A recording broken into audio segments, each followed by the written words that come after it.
የኢትዮጵያ ሕዝባዊ አብዮታዊ ፓርቲ ኢህአፓ እየተዘጋጀ የሚቀርብ ፍኖተ ዲሞክራሲ የኢትዮጵያ አንድነት ድምፅ ነው።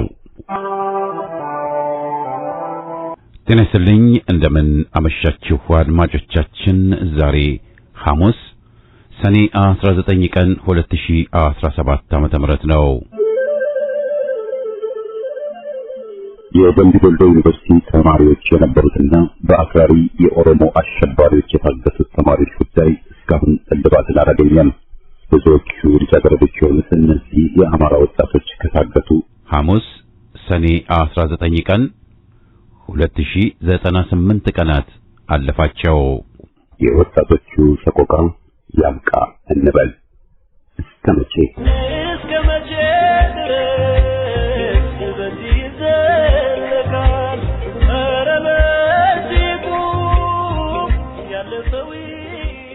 በቅድሚያ ዜና በማስከተልም ከማህደራችን ፕሮግራማችንን አሰምተን የዛሬ ዝግጅታችን ፍጻሜ ይሆናል። በኬንያ የአገዛዙን ፖሊሲ በመቃወም የሚደረጉ ሰላማዊ ሰልፎች አሁንም እንደቀጠሉ ናቸው። ሰልፎች የተካሄዱት ባለፈው ዓመት በወጣቶች መሪነት የተካሄደውንና በትንሹ 60 ሰዎች በጸጥታ ኃይሎች የተገደሉበትን አንደኛ ዓመት ለመዘከር ነው። በወቅቱ ኬንያ ከዓለም አቀፍ ተቋማት የተበደረችውን ለመክፈል የወጣውን አወዛጋቢ የፋይናንስ ሕግ በመቃወም ነበር ተቃውሞ የተነሳው። የሩቶ መንግስት በወቅቱ ለሞቱትና ለቆሰሉት ካሳ ለመክፈል ተስማምቶ የነበረ ቢሆንም ቃሉን አለመጠበቁም አሁን ለሚደረገው የተቃውሞ እንቅስቃሴ የበኩሉን አስተዋጽኦ አድርጓል ተብሏል። ረቡዕ በሺዎች የሚቆጠሩ የኬንያ ወጣቶች ወደ ጎዳናዎች የወጡ ሲሆን የተወሰኑት በዋና ከተማዋ ናይሮቢ ብሔራዊ ሰንደቅ ዓላማቸውን በማውለብለብና ባለፈው ዓመት የተገደሉትን ሰዎች ምስል ይዘው ፕሬዝደንቱ ስልጣን እንዲለቅ በመፈክር አስተጋብተዋል። ወጣቶቹ ከከፍተኛ የትምህርት ተቋማት ተመርቀው ለብዙ ዓመታት ሥራ ፈት ሆነው መቀመጣቸውን፣ መንግስትም ሥራ ለመፍጠር ምንም አይነት ጥረት አያደርጉም ሲሉም ብሶታቸውን ገልጸዋል።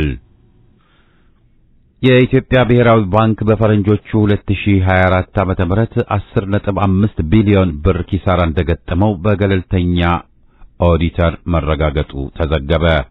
ባንኩ ኦዲት የተደረገው መንግስትና ዓለም አቀፉ የገንዘብ ድርጅት በደረሱበት ስምምነት መሰረት ነው። ባንኩ ወርቅ የገዛበትና የሸጠበት ዋጋ ልዩነቱ መስፋቱ፣ ባንኩ ለመንግስት አበድሮ ያልተመለሰለት ገንዘብ፣ የብር የመግዛት አቅም መዳከምና ከዓለም አቀፍ የፋይናንስ ተቋማት ያለበት ዕዳ በውጭ ምንዛሪ የሚከፈል መሆኑ ለኪሳራው አስተዋጽኦ አድርጓል ተብሏል። ባንኩ ለመንግስት ባንኮች 134.9 ቢሊዮን፣ ለግል ባንኮች 13 ቢሊዮን እና ለመንግስት 687.8 ቢሊዮን ብር አበድሮ ገና አልተመለሰለትም ተብሏል።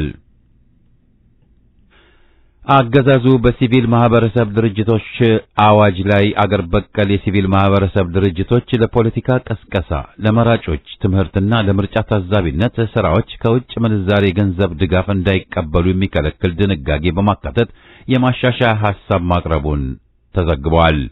ማሻሻያው በውጭ ድርጅቶችና ኢትዮጵያ ውስጥ በሚኖሩ የውጭ አገር ዜጎች የተመሰረቱ አገር በቀል ድርጅቶች በኢትዮጵያውያን ለተቋቋሙ አገር በቀል ድርጅቶች የገንዘብ ወይም የቴክኒክ ድጋፍ እንደማይሰጡ እንደሚያግድም ዘገባው ጠቅሷል። በስራው ላይ ባለው አዋጅ በተጣለበት እገዳ ቅር የተሰኘ የሲቪል ማህበረሰብ ድርጅት ቅሬታውን ለፌዴራሉ ከፍተኛ ፍርድ ቤት ይግባኝ ማቅረብ ይችላል ተብሎ የተደነገገው መብት የመጨረሻው ውሳኔ ሰጪ የባለስልጣኑ የሥራ አመራር ቦርድ ነው በሚል አንቀጽ መተካቱንም ዘገባው አመልክቷል። የትግራይ ጊዜያዊ አስተዳደር በምስራቃዊ ትግራይ አጽቢ ወረዳ በደን ላይ ለተነሳው ሰደድ እሳት ፌዴራል መንግስት ድጋፍ እንዲያደርግለት ጠይቋል። ጊዜያዊ አስተዳደሩ ሰደድ እሳቱ በንፋስ አማካኝነት ተስፋፍቶ ከቁጥጥር ውጭ መሆኑን ለፌዴራል መንግስቱ በላከው ደብዳቤ ገልጿል። ጊዜያዊ አስተዳደሩ በዚህ ደብዳቤው ፌዴራል መንግስቱ ውሃ የሚረጩ ሄሊኮፕተሮችን በአካባቢው እንዳሰማራም ጠይቋል። ራሴን ችዬ ሁሉንም አደርጋለሁ፣ ከማዕከላዊ መንግስት ምንም እርዳታ አያሻኝም ብሎ የነበረው ጊዜያዊ አስተዳደሩ ያቀረበው ጥያቄ ራሱን አስገምቶታል። ሂዩማን ራይትስ ዋች ሻዕቢያ የተባበሩት መንግስታት ድርጅት የሰብአዊ መብቶች ተቆጣጣሪ ልዩ ራፖርተር የሥራ ዘመን እንዲያበቃ የሚያደርገውን ጥረትና ለዚህም ያቀረበውን የውሳኔ ሐሳብ የተባበሩት መንግስታት ድርጅት የሰብአዊ መብቶች ምክር ቤት አባል አገራት ውድቅ እንዲያደርጉት ጠይቋል። ሂማን ራይትስ ዋች የምክር ቤቱ አባል አገራትም ይልቁንም የልዩ ራፖርተሩ የጊዜ ቆይታ እንዲራዘም ድምፅ እንዲሰጡ ጥሪ አድርጓል። የሻዕቢያ ልዑክ በረቂቅ የውሳኔ ሐሳቡ ያቀረበውን መከራከሪያ በቀላሉ ውድቅ ሊደረግ እንደሚችልም ድርጅቱ ጠቅሷል። በሱዳናዊው የሰብአዊ መብቶች ጠበቃ ሙሐመድ አብዱል ሰላም የሚመራው የኤርትራ ሰብአዊ መብት ጥሰቶች አጣሪ ባለሙያዎች ቡድን በአገሪቱ የሚፈጸሙ ሰብአዊ መብት ጥሰቶችን የተመለከቱ መረጃዎችን እንዲያሰባስብና ዶክመንት እንዲይዝ ተልእኮ የተሰጠው መሆኑን ሮይተርስ አስታውሶ ቡድኑ የተቋቋመው ከ15 ዓመታት በፊት በአፍሪካ ሀገራት ቡድን መሆኑን ጠቁሟል። ለዛሬ ያለን ዜና በዚሁ ይጠቃልላል።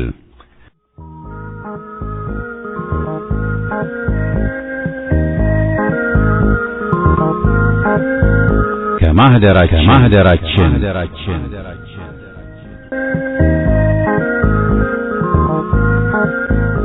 ከማህደራችን ዘወትር ሐሙስ የሚቀርብ ከዓመታት በፊት በፍኖተ ዴሞክራሲ ቀርበው የነበሩ ሀተታዎችን፣ ትችቶችንና ጥናታዊ ጽሑፎችን ምን ብለን እንደነበር ለማስታወስ የሚቀርብ ዝግጅት ነው።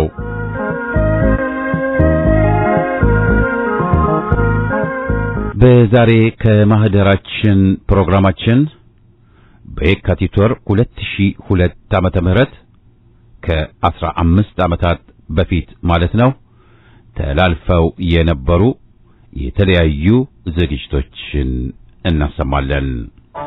ጤና ይስጥልኝ፣ እንደምን አመሻችሁ አድማጮቻችን። ዛሬ የካቲት 14 ቀን 2002 ዓመተ ምህረት ነው። የምሽቱ ዝግጅታችንን በዜና እንጀምራለን። የዜና ዘገባ ዝግጅታችን ይከተላል።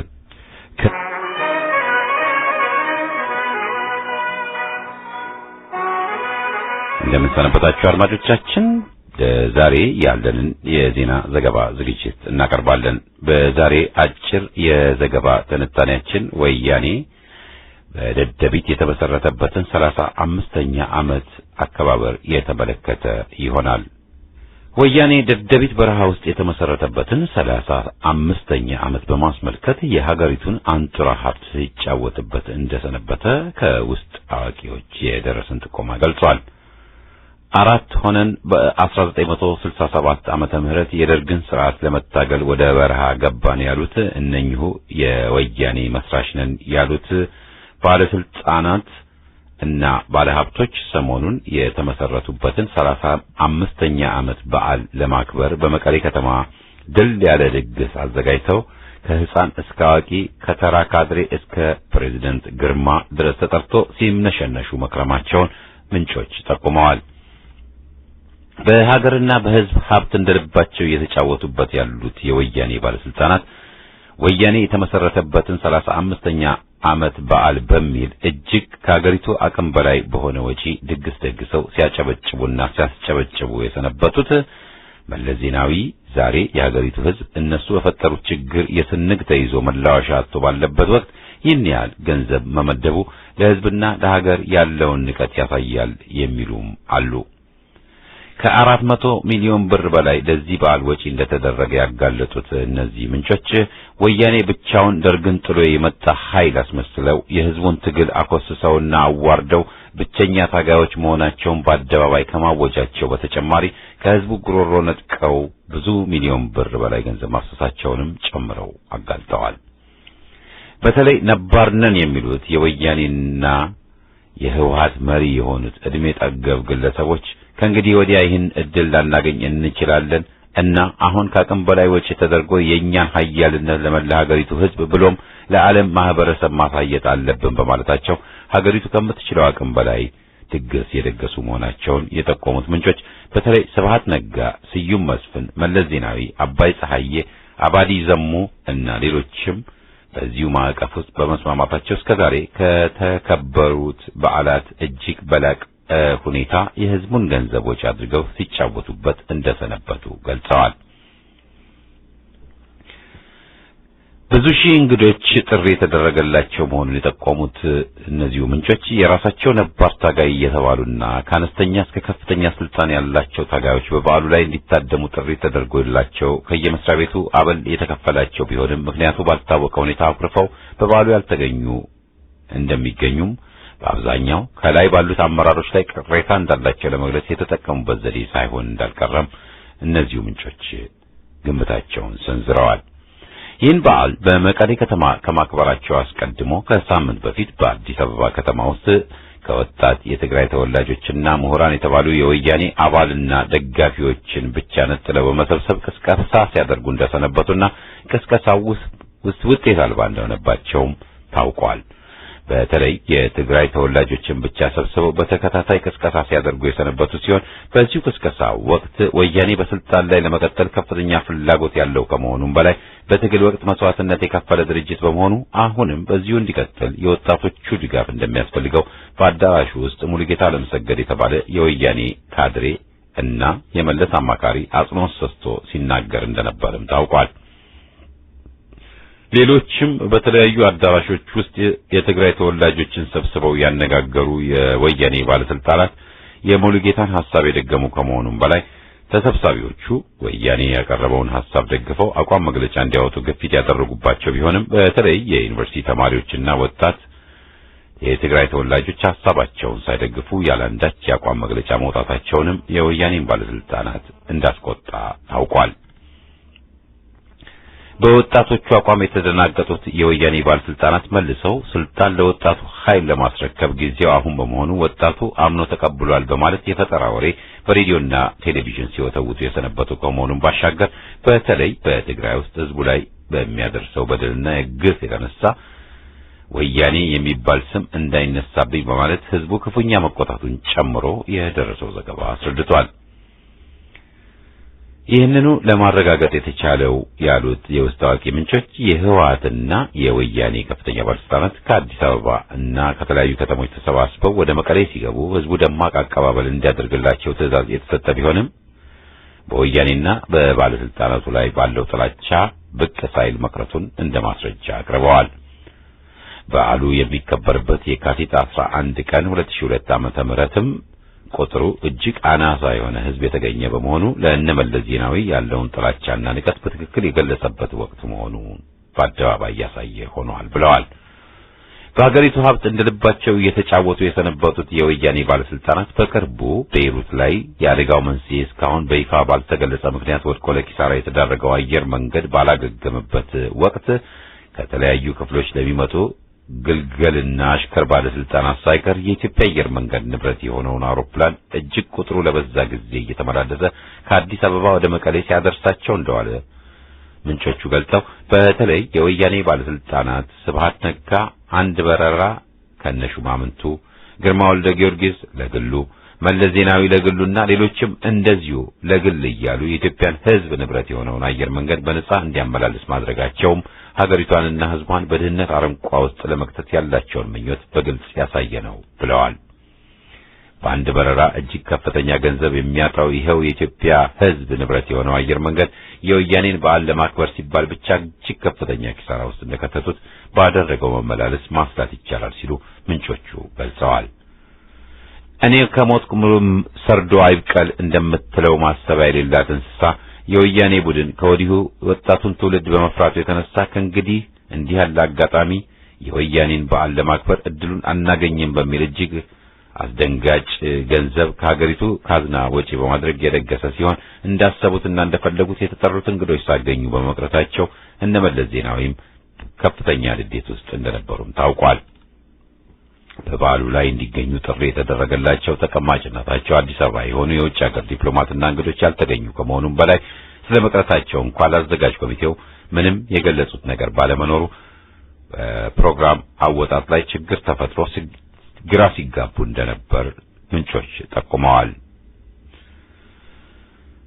መለስ ዜናዊ በቁጭት ጥላሸት ሲቀቡን የነበረው ጠላቶቻችን እንደሚሉት ሳይሆን በዴሞክራሲ ጎዳና ላይ እንገኛለን በማለት እንደ ደርግ ሊቀመንበር ኮሎኔል መንግስቱ ኃይለማርያም ግራ እጁን እያነሳ ሲያወዛውዝ እንደነበረም እነኚሁ ወገኖች ገልጸዋል።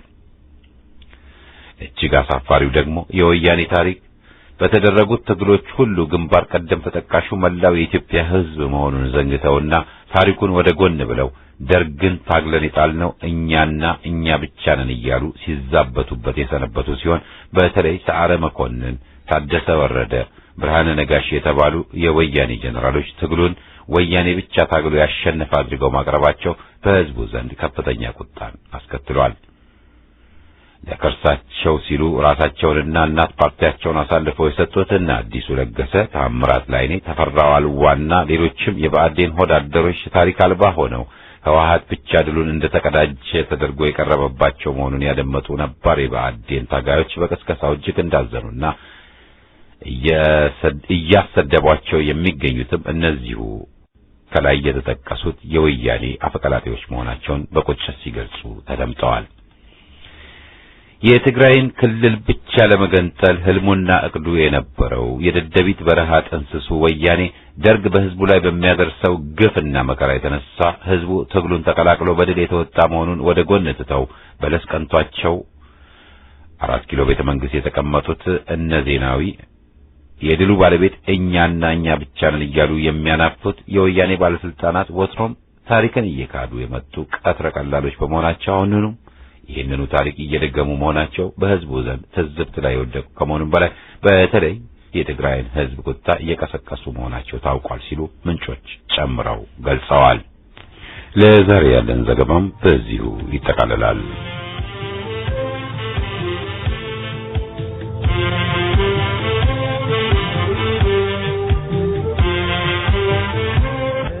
የካቲት 11 የተረገመ የርጉሞች ቀን።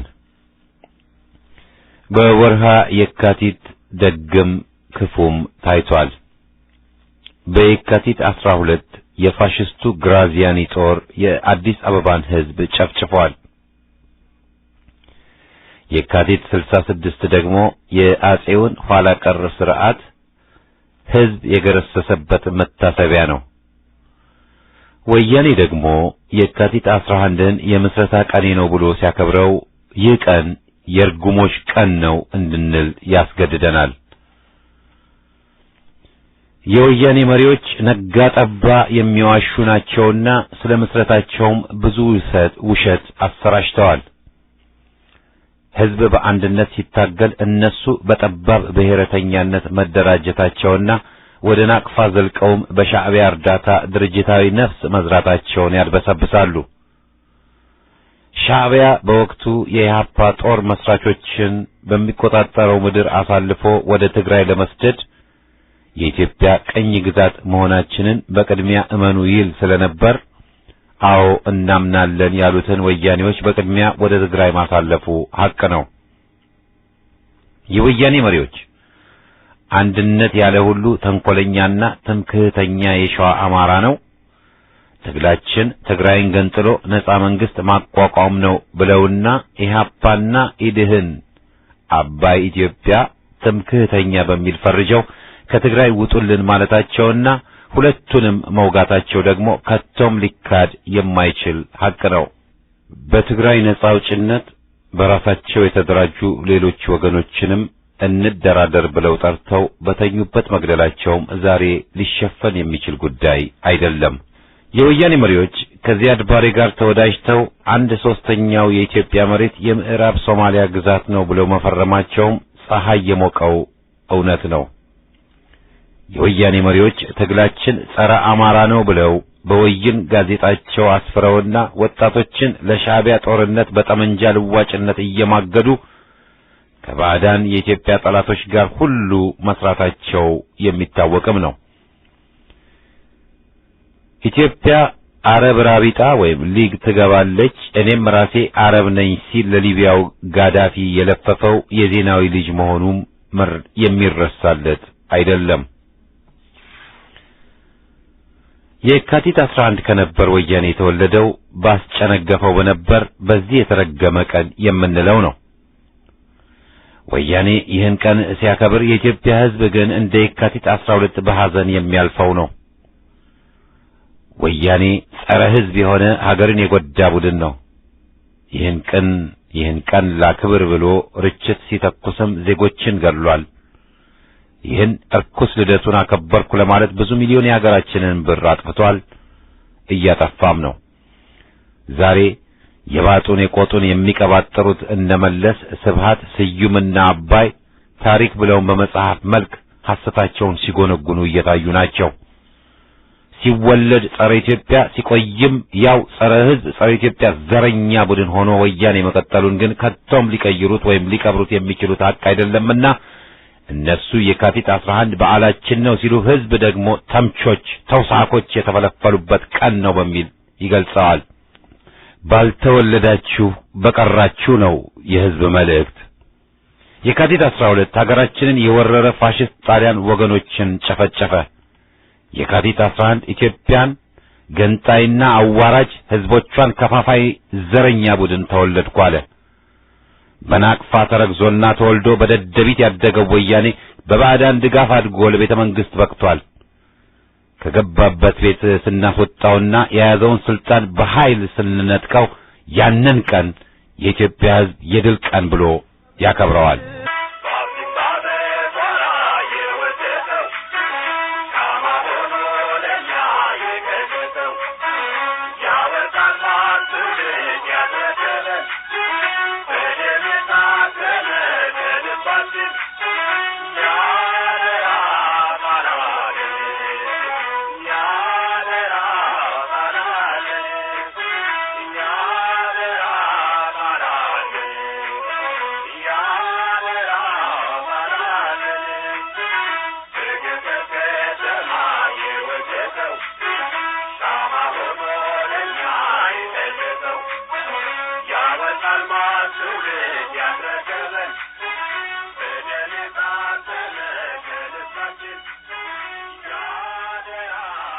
የወያኔ አገዛዝ የኢትዮጵያን መሬት ለባዕዳን በስፋት እየሸጠ መሆኑን በርካታ የባዕድ ክፍሎች እያወገዙት ሆኖ ሳለ በቅርቡ ይህንን ጉዳይ አስመልክቶ በኢህአፓ የተላለፈውን አዋጅ ጥሪን ውድቅ ለማድረግ በሚል አንድ የወያኔ ባለስልጣን በባዕድ ሀገር ላለ የወያኔ ሬዲዮ የማስተባበያ ሰጥቷል። በለመደ ቅጥፈቱ ይህ የወያኔ ባለስልጣን ለባዕዳን የተሰጠው መሬት ሰው ያልሰፈረበት የቆላ መሬት ነው ሲል ኢትዮጵያ የማትጠቀምበት ብዙ ሚሊዮን ሄክታር ለም መሬት ስላላት ለባዕዳን አሳልፏ መሸጧ ትክክል ነው በሚል ሙግት ገጥሟል። የወያኔ ቁንጮ ዋሾ መለስ ዜናዊ ለሱዳን አሳልፎ የተሰጠውን መሬት በተመለከተ እየታረሰ ያለ መሆኑን ሸምጦ በመካድ ማንም ያልሰፈረበት መሬት ነው ብሎ ሊከራከር መሞከሩም የሚታወስ ነው። ሰው ያልሰፈረበት የሀገር መሬት ለባዕዳን ይሰጥ የሚል ዘመናዊ ባንዳነትን ሲያስደምጠን ነው።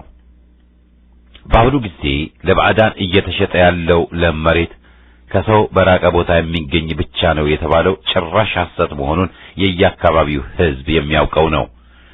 ከዚህም ሌላ የኢትዮጵያ ሕዝብ መሬት አላለማ ብሎ እጁን አጣጥፎ ራሱን ለረሃብ የዳረገ ሳይሆን የመሬት ባለቤትነት ተነፍጎት በለም መሬቱ ላይ ኩመራ፣ አብደራፊ፣ ጸለምት ለምሳሌ ወያኔ ብቸኛና ዋና አምራች ሆኖበትና መንቀሳቀስ ታግዶ መሆኑ የሚታወቅ ነው። ባዕዳን በወያኔ በገፍ የተሰጣቸው መሬት ላይ የሚያመርቱትን ሁሉ ወደ አገራቸው የሚያጓጉዙ በመሆናቸው ለኢትዮጵያ የሚገኝ ምንም ጥቅም የለም። በእርሻ ዘዴና ቁሳቁስም ትርፍ ይገኛል ከተባለም ኢትዮጵያ መሬቷን ከሚመዘብረው የጅቡቲ ፕሬዝዳንት ገሌ የምታገኘው ቁሳቁስ አለመኖሩ በገሃድ የሚታይ ነው። ባጭሩ የሀገራችን መሬት ለባዕድ ኩባንያዎች በስፋት መሰጠቱ ወይም ለመቶ ዓመት በሊዝ መሸጡ የኢትዮጵያን ሉዓላዊነት በከፍተኛ ደረጃ ለአደጋ የሚጥል መሆኑ መታወቅ አለበት። ሕዝባችን እየተራበ ከመሬቱ የሚገኘው ምርት ወደ ባዕድ ሀገር ሲጓጓዝ ወንጀል መሆኑም የሚሳት አይደለም። ከዚህ ሌላ ለዘመናት አባይን ለመቆጣጠር ሲጥር ለባጀው ለግብጽ በባህር ዳርና አባይ አካባቢ መሬት መሸጥ ሀገርን አሳልፎ መስጠት መሆኑ የሚካድ አይደለም። ግብጽ በገዛችው ቦታ የምትልከው አራሽ ዘራፊዎችን ብቻ ሳይሆን ሰላዮችንና ካርታ ሰዓሊዎችንም ጭምር መሆኑ የሚገመትና የሚታወቅ ነው። ጠላትን በጉያ ይሏል። ይህ ነው ግብጽ በአገሯ የሃይማኖት ግጭትን እያራገበችበት ባለችበት በአሁኑ ጊዜ በኢትዮጵያም ይህንኑ በመሞከር ሕዝብን ከፋፍላ ኢትዮጵያን ለማዳከም መጣር ብሔራዊ ጥቅሜ ነው ብላ የምትደራው ይሆናል ማለት ማጋነን አይሆንም። በአባይ የተነሳ ኢትዮጵያን ልንወር እንችላለን ሲል የቀድሞው የግብጽ ፕሬዝዳንት አንዋር ሳዳት የተናገረው በዋዛ አልነበረም። የወያኔ ማስተባበያዎች በሞላ ውድቅ ናቸው። ክህደት በወያኔ ተፈጽሟል። ሀገር ተወራለች። ለዘመናዊ ቅኝ አገዛዝ አሳልፋ ተሰጥታለች። ሕዝብ ከሃዲውን የወያኔ አገዛዝና ወራሪዎችንም አይቀጡ ቅጣት ቀጥቶ የኢትዮጵያን ሉዓላዊነትና ሕልውና ማስከበር ቀዳሚ ግዳጁ ነው።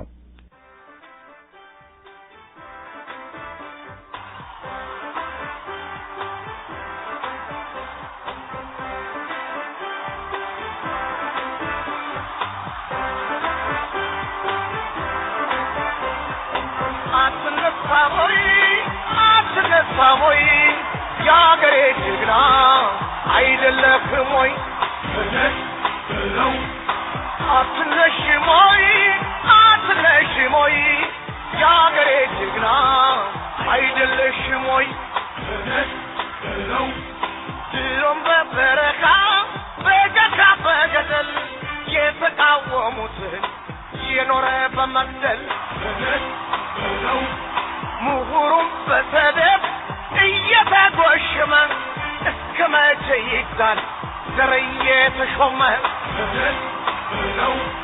ተገንጠሉ ብሎ አንቀጽ ያስቀመጠ ሊለየን ሲጣጣር እያበጣበጠ ታሪክን ሲያበላሽ ሀገርን በትኖ እንደፈላ ውሃ ያጥፋል አትኖ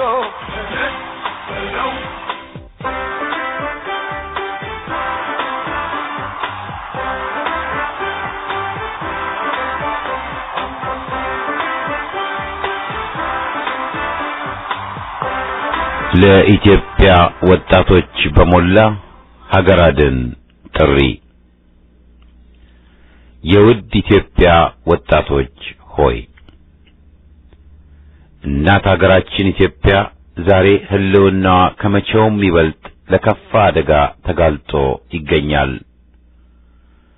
በጀግና ልጆቿ ደም ታፍራና ተከብራ ያልቆየች መስል ዛሬ ከመሃሏ በበቀለ ሙጃ እጅ እግሯ ተይዞ ለጠላት ተዳርጋለች።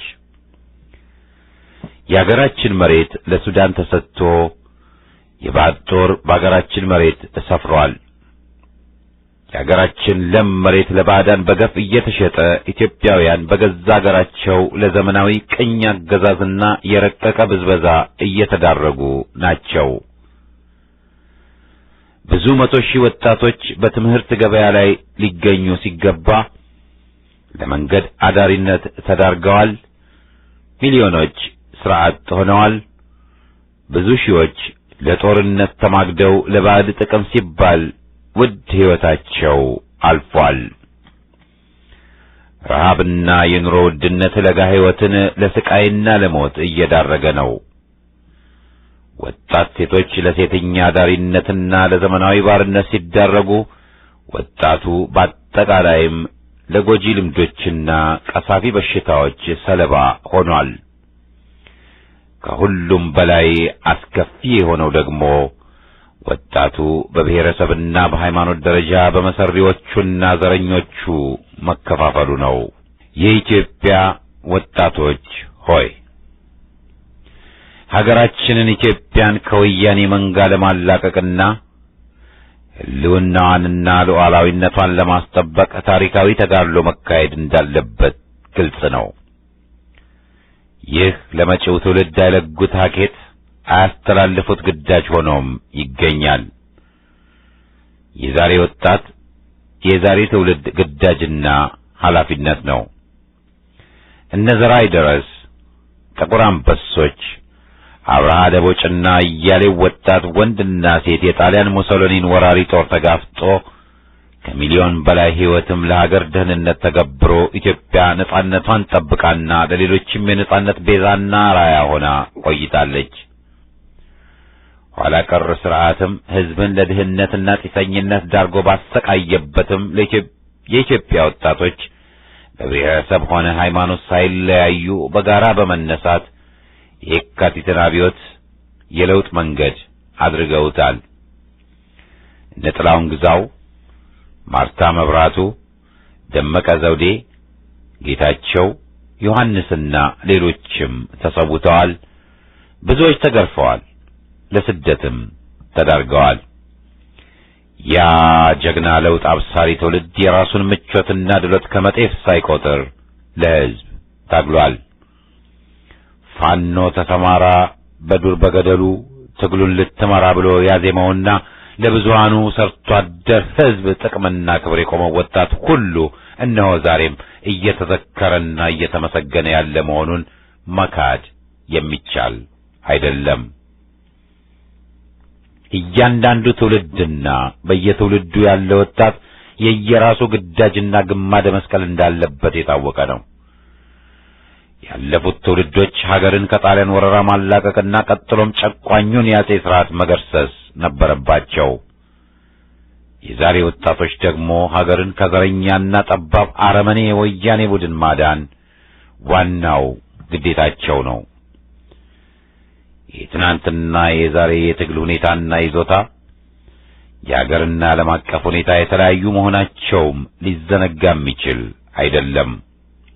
ሆኖም ሀገርን ከጥፋት ማዳን የሚችለው ኃይል ወጣቱ ለመሆኑ ክርክርን አይጠይቅም። ፋሽስታዊው ደርግ የሕዝብን ድል ነጥቆ በስልጣን ሲሰየም ወጣቶች በኢህአፓ ስር ተሰልፈው ያካሄዱት ትግልና የከፈሉት መስዋዕትነት በታሪክ የተመዘገበና ሁሌም የሚታወስ ነው። የታሪክ ላጲሶች ወንጀላቸውንና ኀፍረታቸውን ለመደበቅ ዛሬ ያንን ጀግና ትውልድ ሊከሱና ታሪኩን ሊያጠፉ ቢቅበዘበዙም አልደበቅ ያለው ሐቅ ወጣቱ ትውልድ የወደቀበትም ግዳጅን ተቀብሎ ሀገር የጠየቀችውን ከባድ መስዋዕትነት መክፈሉ ነው። የሰማዕቱ ስም ዝርዝር በመቶ ሺዎች ሲዘረዘር ገድላቸው ደግሞ ለመጪው ትውልድ ሁሉ አርአያ ሆኖ ይገኛል። የተጋፈጡት ወታደራዊ አገዛዝ ሰው በላና አረመኔ ነበር። የዛሬዎቹም አረመኔና ሀገር አጥፊ ናቸው። የትናንቱ ኃያል ነኝ የማልበገር ብሎ በትዕቢት ተወጥሮ ነበር። የዛሬውም በዘረኛ ጦሩና የአፈና ተቋሙ ይኩራራል። የዛሬው ዓለም አቀፍ ሁኔታ አንድ ኃያል መንግስትን ያሰፈነ በመሆኑና ይህም ኃይል የአረመኔው ወያኔ ጋር በማበሩ ሁኔታውን ለወጥ ከሚያደርጉት ክስተቶች አንዱ ሆኖም ይገኛል።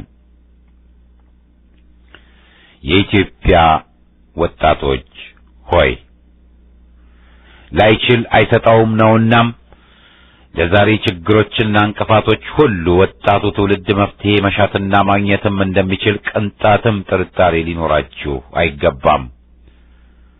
ትላንት ወጣቶች በኢትዮጵያዊነታቸው የተባበሩ ቢሆኑም ከመካከላቸው ያኔም ብቅ ያሉ ዘረኛ እንክርዳዶች ነበሩ።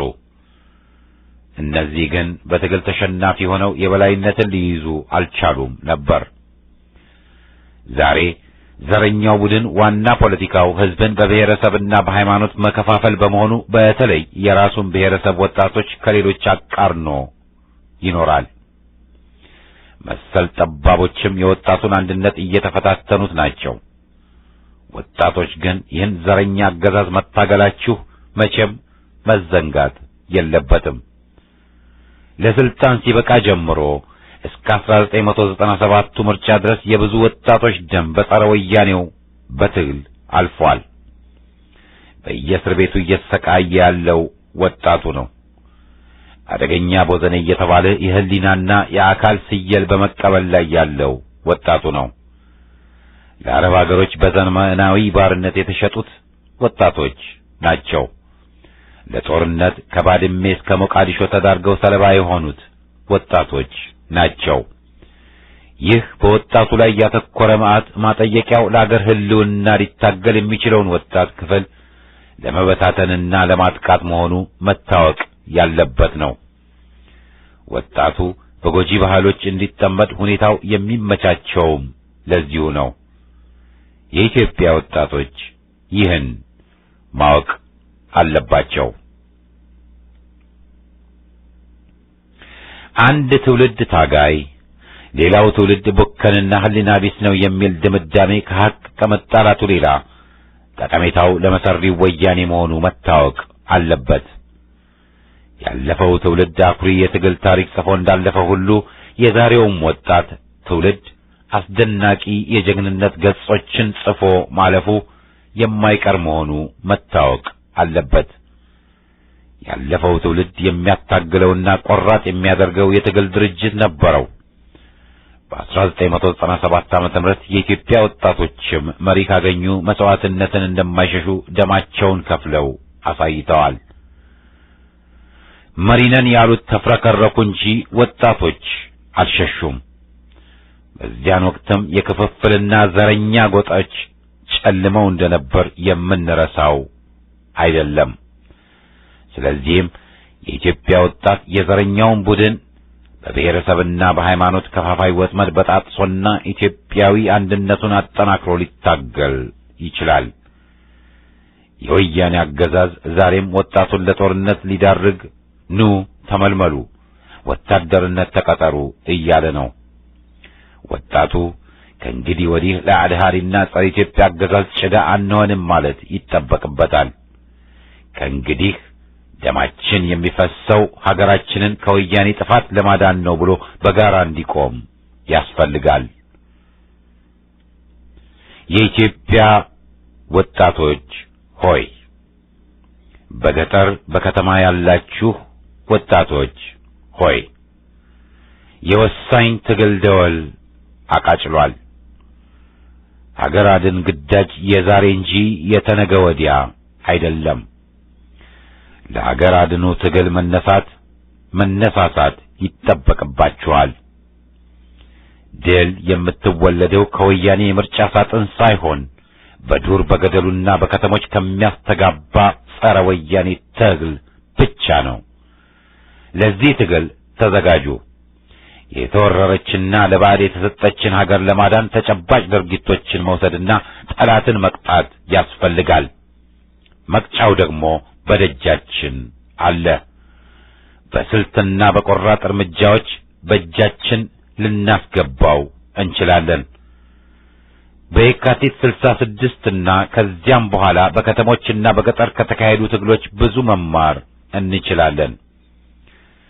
በእብሪት የተወጠረውና ውስጡ ግን ወንፊት ሆኖ እየመጣ ያለውን የወያኔ አገዛዝ ማዋከብና ማሸበር ብሎም ማቸነፍ እንችላለን።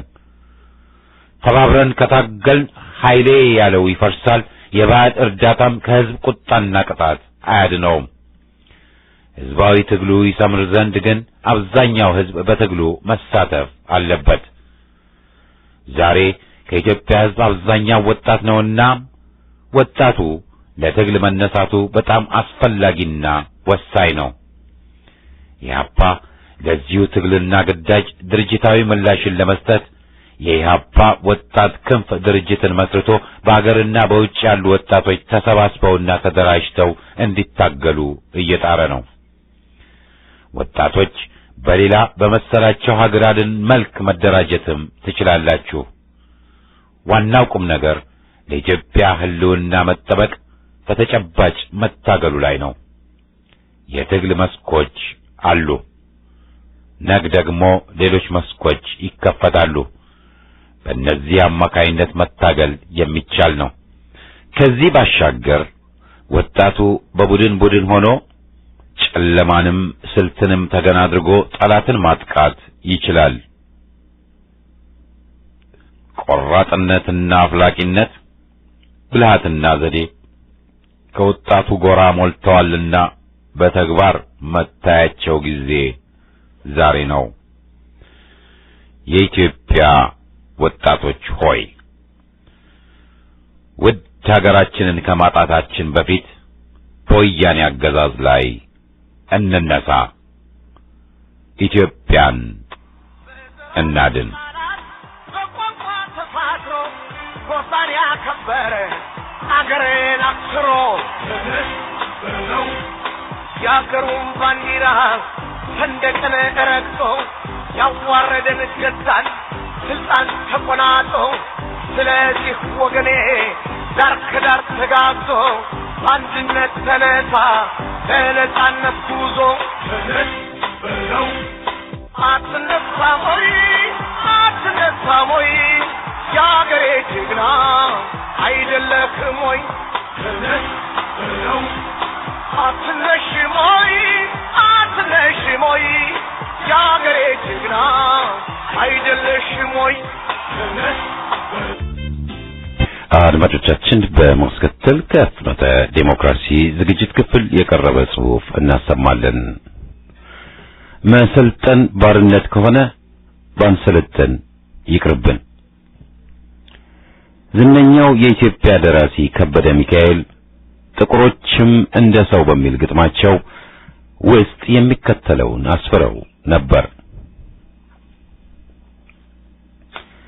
ለካኒህ እስረኞች ሰሞኑን ተጎድተው በጣም ደስ አላቸው ምግብ ዛሬ አግኝተው።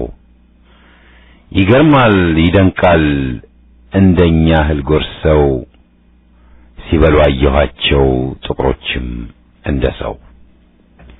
የሙሶሎኒ ጦር ኢትዮጵያን ሲወር የሮማው ጳጳስ ባርከው የሰደዱት ኋላ ቀር ያሉትን አበሻ ያሰለጥንላል በሚል ነበር።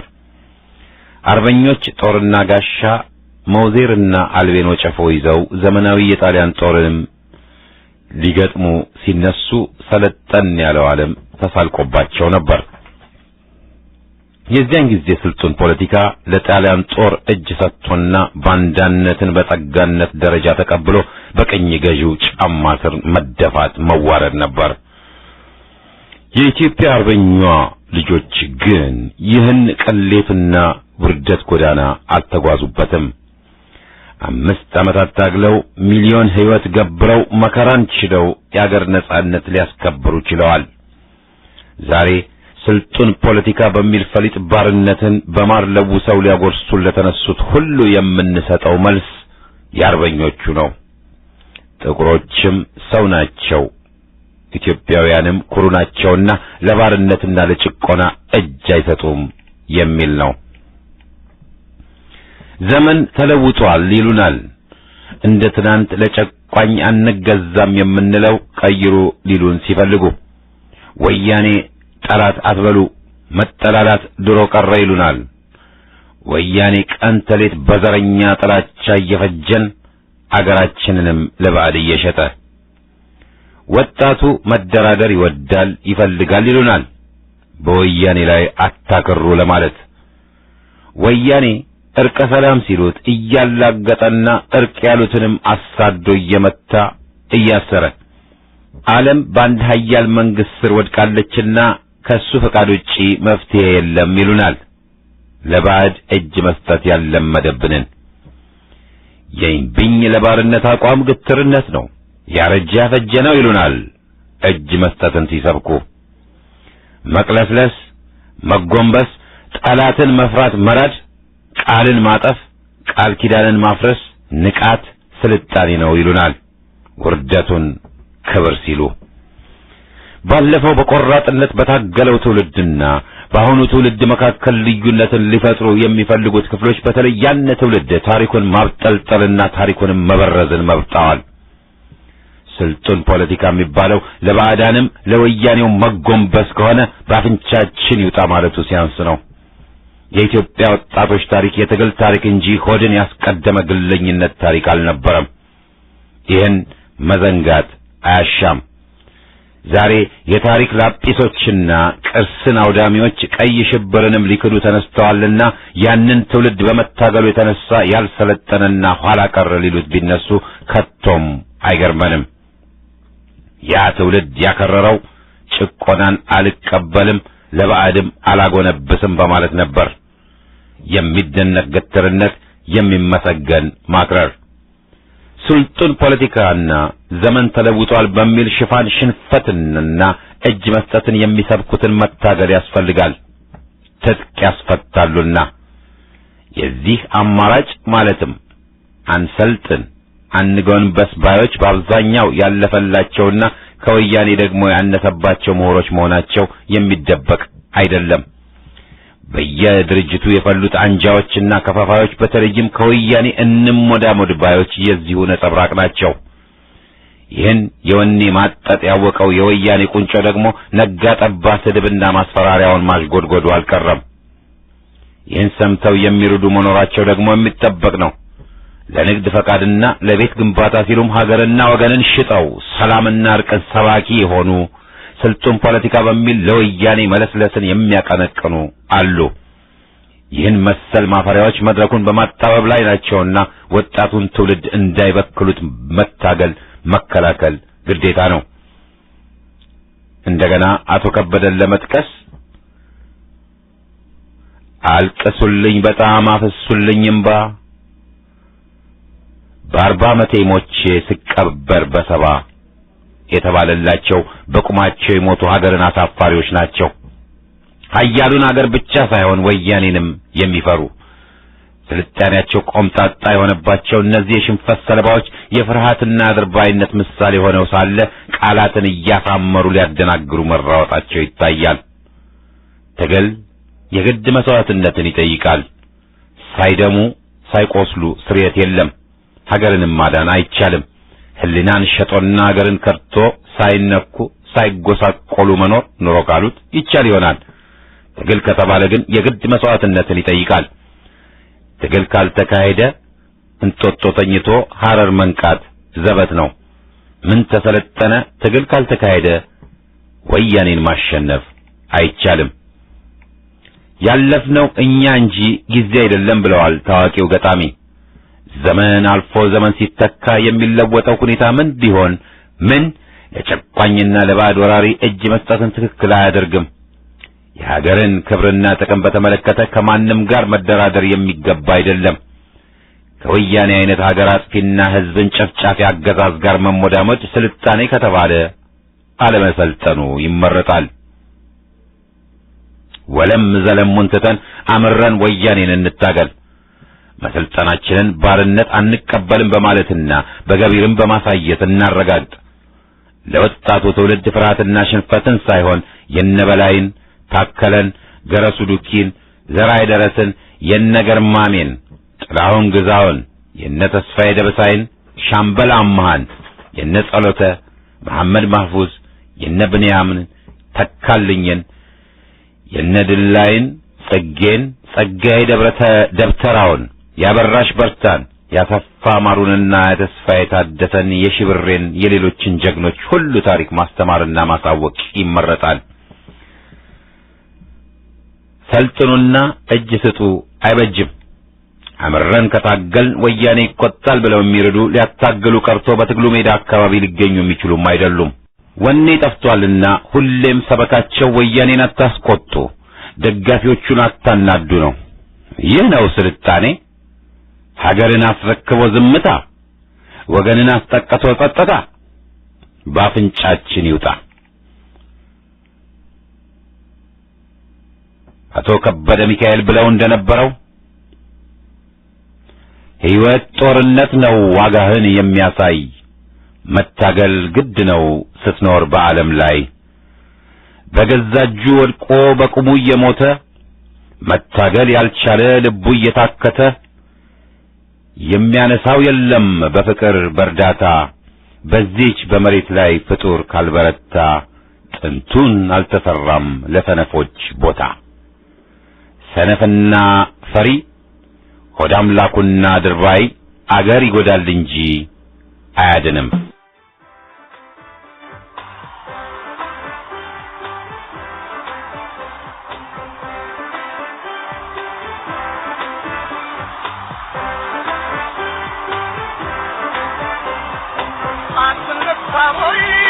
አትነሳሞይ ያገሬ ጀግና አይደለህም ወይ?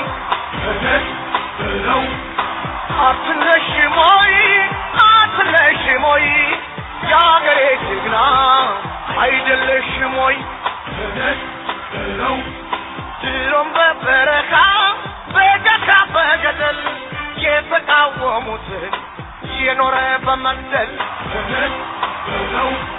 ምሁሩም በሰደፍ እየተጎሸመ እስከ መቼ ይግዛል ወታደርዬ ተሾመ ነው ተገንጠሉ ብሎ አንቀጽ ያስቀመጠ ሊለየን ሲጣጣር እያበጣበጠ ታሪክን ሲያበላሽ ሀገርን በትኖ እንደፈላ ውሃ ያጥፋል አትኖ ነው